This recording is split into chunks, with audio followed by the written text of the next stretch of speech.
Hello students, welcome to class 11 accounts.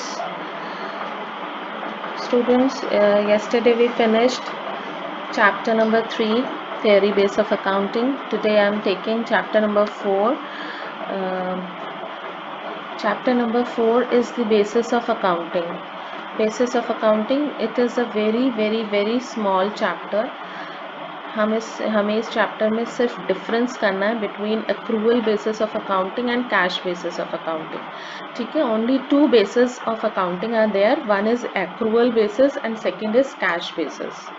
Right. So accrual basis क्या होता है? Accrual assumption हमने किया था. If you remember, accrual assumption हमने किया था इन द लास्ट चैप्टर. ठीक है, तो एक्रूवल बेसिस ऑफ अकाउंटिंग क्या होता है? जहाँ पर हम कैश ट्रांजैक्शंस और क्रेडिट ट्रांजैक्शंस दोनों को ही रिकॉर्ड करते हैं. ठीक है, एक्रूवल अजम्पशंस मैंने बताया था आपको कि इट इज़ नॉट नेसेसरी कि पेमेंट आए या नहीं आए, बट सेल रिकॉग्नाइज हुई है तो दैट मीन्स हम उसको बुक्स ऑफ अकाउंट्स में रिकॉर्ड करेंगे. ठीक है, तो सेल हुई है हमारी या नहीं, सेल हो गई है हमारी, पर हमारे पास उसके अगेंस्ट कैश आया है या नहीं आया है. ठीक है, हमने खर्चा कर दिया है पर हमने पेमेंट की है या नहीं की है, that is not necessary, that is not relevant here. पर हम उसको एंटर करेंगे क्योंकि हमने खर्चा किया है. ठीक है, वो ट्रांजैक्शन रिकॉग्नाइज हुआ है, दैट इज एक्रूवल बेसिस. और कैश बेसिस होता है जब हमारे पास कैश आया या कैश गया, हम तभी रिकॉर्ड करते हैं. ठीक है, so there are two bases of accounting. The whole world follows the accrual basis of accounting rather than cash basis of accounting. Accrual basis of accounting हमें शो करता है true picture of our accounts rather than cash basis of accounting. Cash basis of accounting हमें कभी भी true picture हमारे business की कभी भी शो नहीं करेगा. ठीक है, बिकॉज क्योंकि वो क्रेडिट ट्रांजैक्शंस को तो रिकॉर्ड ही नहीं करता. ठीक है, तो एक्रूवल बेसिस में हम कैश ट्रांजैक्शंस और credit transactions we record both. ठीक है, so cash and credit transactions are both recorded. Here cash basis of accounting, only cash transactions are recorded. ठीक है, then in accrual basis credit transactions are recorded. That means prepaid and outstanding expenses are also recorded. हमने खर्चा कर दिया है या हमें advance में पेमेंट आ गई है, we will consider it and we will record it. Accrued income and income received in advance are also accounted and shown in balance sheet. Accrued income और income received in advance. Accrued income यानी income अभी हुई नहीं है पर हमें income आने वाली है, एडवांस में रिसीव कर लिया हमने income. They are also accounted and showed in the balance sheet. Balance sheet में हम शो करेंगे. प्रीपेड एक्सपेंसेस, हमने पहले एक्सपेंसेस के लिए हमने पहले से या प्रीपे कर दिया है. ठीक है, रेंट पहले हमने दे दिया, एडवांस दे दिया, या इलेक्ट्रिसिटी बिल हमने एडवांस में पे कर दिया. ठीक है, तो रेंट प्रीपेड या कार्टेज प्रीपेड, जो ट्रांसपोर्ट का खर्चा था वो हमने पहले से पे कर दिया. ठीक है, जो प्रीपेड एक्सपेंसेस है या आउटस्टैंडिंग है, हमारे खर्चे आउटस्टैंडिंग चल रहे हैं यानी हमने अभी दिए नहीं है. ठीक है, ये सारी चीज़ें हम कंसिडर करते हैं, ये सारी ही चीज़ें हम रिकॉर्ड करते हैं in accrual basis of accounting. while in cash basis of accounting, prepaid and outstanding expenses are not adjusted. Prepaid या आउटस्टैंडिंग एक्सपेंसेस हमारे एडजस्ट नहीं किए जाते. Similarly accrued income and income received in advance are not adjusted. accrued income और income received in advance भी adjust नहीं किया जाता. कैश बेसिस ऑफ अकाउंटिंग में सिंपल कैश आया या कैश गया उतना ही हम रिकॉर्ड करते हैं. ठीक है, then in accrual basis of accounting, correct profit or losses is ascertained because it records both cash and credit transactions. correct picture हमें profit और loss की ये हम फाइंड आउट कर सकते हैं through accrual basis of accounting, because cash और credit transactions दोनों को ही इंक्लूड करते हैं हम इसमें. बट हियर करेक्ट प्रॉफिट और loss can not be ascertain because it records only cash transactions और क्रेडिट ट्रांजैक्शंस को तो ये रिकॉर्ड करता ही नहीं है.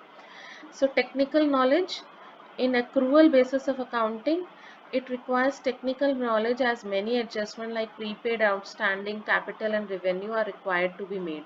Accrual basis of accounting एक टेक्निकल पर्सन या जो उसको जो सीए हैं वो ही कर सकते हैं, बिकॉज उनको टेक्निकल नॉलेज है, they have professionally qualified for it. तो वो ये सारी चीज़ों को समझ सकते हैं और इन सबके according prepaid expenses, outstanding expenses, capital, revenue, ये सारे एक्सपेंसेस को की एडजस्टमेंट्स कर सकते हैं। ये सब कुछ हम भी सीखेंगे इन आर 11th अकाउंट्स। और कैश बेसिस ऑफ अकाउंटिंग में it doesn't need any technical knowledge, it is as required for accrual basis of accounting. यहाँ पे सिर्फ कैश गया और कैश आया उतना ही हम रिकॉर्ड करते हैं, ठीक है। Then accrual basis of accounting is recognized by Companies Act 2013. It is recognized by law, while this is not recognized by the law. Then acceptability, accrual basis of accounting is more acceptable in business as it reveals the correct income and expenses besides assets and liabilities.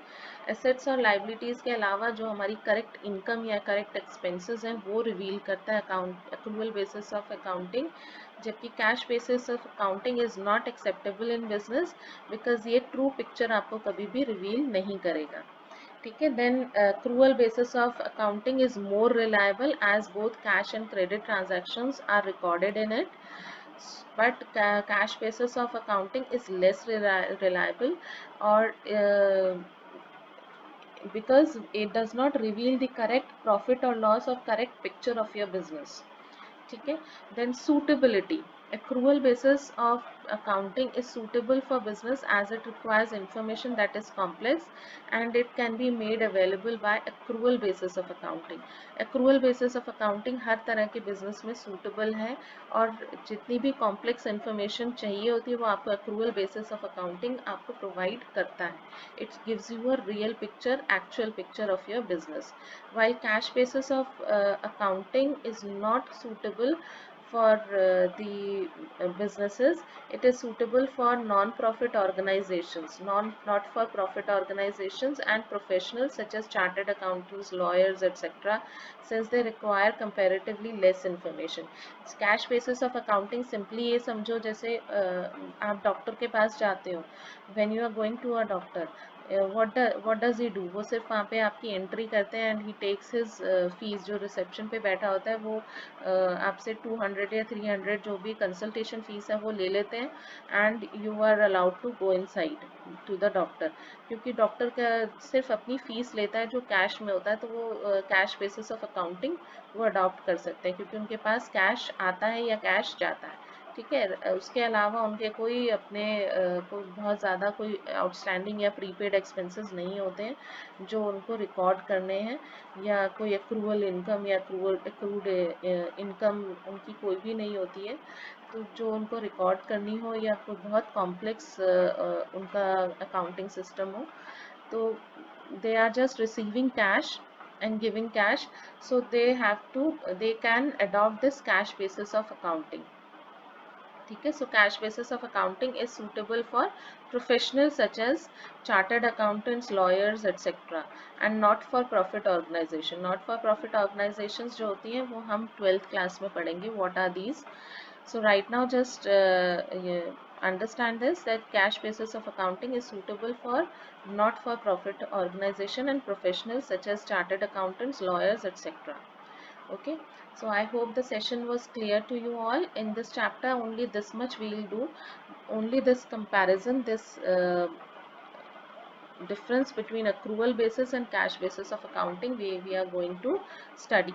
So I just want you all to write this distinction of cash accrual basis of accounting and cash basis of accounting in your registers.